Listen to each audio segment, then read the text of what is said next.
Doutora Gabriela, nós começamos o nosso programa falando na cannabis, mas não poderíamos deixar de tocar na cocaína, no crack.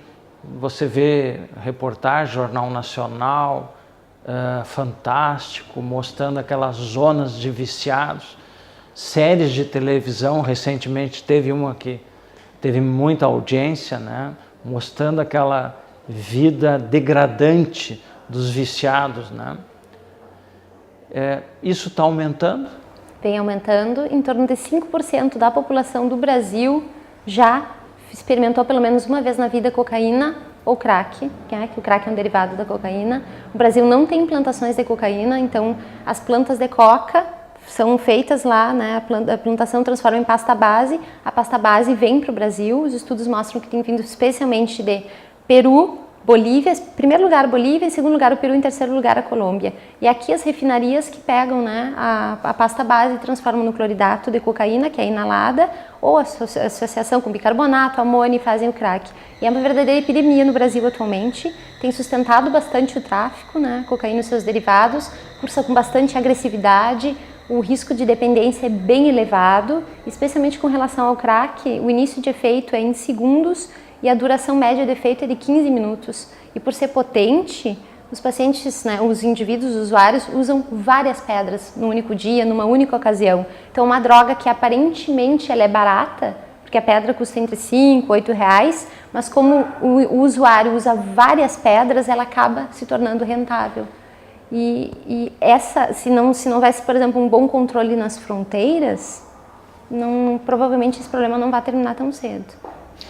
Nós começamos a falar na cocaína e eu sempre me lembro, quando eu estava em Porto Alegre, fazendo minha formação, eu fiquei 8 anos em Porto Alegre fazendo minha formação em cardiologia. E me chamou a atenção muito, já faz tempo, né? Um menino de 19 anos com infarto agudo do miocárdio. Nós atendemos lá no Instituto de Cardiologia e ele às 2 da manhã tinha usado cocaína. Ele fez espasmo coronariano e a causa do infarto, então, foi o uso de cocaína. Aqui em Santa Maria nós trabalhamos com síndrome coronária aguda, né? Com infarto agudo do miocárdio, que temos bastantes casos dia aqui em Santa Maria e geralmente acabam no serviço de hemodinâmica, né? Pela possibilidade de desobstrução da artéria com angioplastia primária. E volta e meia nós nos deparamos com indivíduos que chegam na UPA, no PA, e depois são transferidos ou lá para o hospital universitário, ou chegam aqui no pronto-socorro do Hospital de Caridade, e você vai vasculhar e é importante perguntar se usou a droga, porque a gente sabe o potencial causador de infarto da cocaína, dando espasmo na coronária, né? E nós tínhamos falado anteriormente na maconha, né? E tu tinha até salientado da questão da doença e no intervalo a gente comentou, né?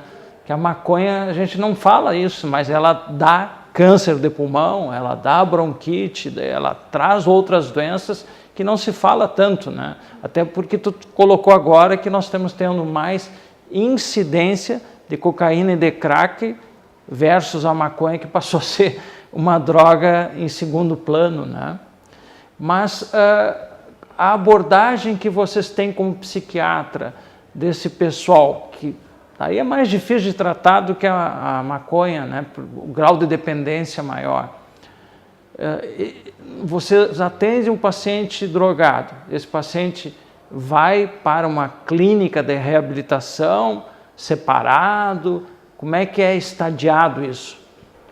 No primeiro momento se faz um manejo que é clínico, se faz a desintoxicação do paciente, se faz a estabilização dos sinais vitais, se trata todas as complicações. Então o manejo agudo é bastante clínico, até mais do que psiquiátrico, muitas vezes, né, na fase aguda do usuário de substância. É difícil o usuário usar uma única droga, né? Geralmente nós vemos o poliuso. E após essa fase aguda da desintoxicação, daí é recomendado um tratamento psiquiátrico. E ele é feito a longo prazo. Até porque o risco de recaída, isso vai ser variável, né, de acordo com as diversas substâncias, mas ele tende a ser bem elevado. Bom, nós temos medicamentos que ajudariam a tirar esse paciente dessa fase de intoxicação, né? E o que vocês utilizam mais junto do acompanhamento psiquiátrico? Existem drogas para combater isso que já se tem no mercado, que tu possa ter um maior acesso? Nós temos no mercado drogas que funcionam, né, fármacos muito bem, com bons estudos mostrando boas evidências para tratamento do alcoolismo, né? Tanto as chamadas drogas aversivas, né, que o paciente, se fizer o uso do álcool e tiver tomado, por exemplo, né, o disulfiram, o paciente passa mal. E tem drogas que não têm, os fármacos que não têm esse efeito aversivo, em que simplesmente diminui o apetite pelo álcool, o paciente bebe e não é tão prazeroso, que mexe com receptores opioides, né? Um exemplo seria o naltrexone. Então, outro fármaco também que funciona bastante é o acamprosato. E no álcool, isso está muito bom, né, em termos farmacológicos. O problema é com as outras substâncias. A gente não tem nada com bom efeito, bom nível de evidência para tratar, por exemplo, a dependência da cannabis. E com a cocaína também tem sido feito uso, né, de vários fármacos, mas a maior parte até uso que a gente chama off-label, às vezes o fármaco não foi liberado com aquela finalidade. Para alguns pacientes funciona, para outros não. Então ainda precisa melhorar, né, o tratamento das outras drogas. Aí entra a farmacogenética, né? Eu sempre converso com os colegas, estou olhando o Daniel aqui no fundo da sala, né? Mas quando nós conseguirmos a farmacogenética, eu acho que não está tão longe, né? Nós vamos vencer muitas batalhas, né? Porque daí para a doutora Gabriela é um medicamento, para o Arnoldo é outro, para o Daniel é outro, e assim nós vamos acertar mais e ter melhores resultados. Hoje é muito empírico, né? Tu vai por tentativa, né? Acerto, erro, até tu conseguir acertar uma droga, olha, caiu bem para aquela pessoa, né? Teve um familiar com um problema parecido e que daí tu vai usar um medicamento, geralmente o pessoal da mesma linha genética responde bem ao mesmo medicamento. Mas Gabriela, é um prazer conversar contigo. Eu não te conhecia pessoalmente, é sobrinha de um colega nosso, filha também de um colega nosso. Isso nos orgulha de tê-la aqui conosco também, né? Então eu deixaria a palavra para tuas considerações finais. Estamos chegando ao final do programa.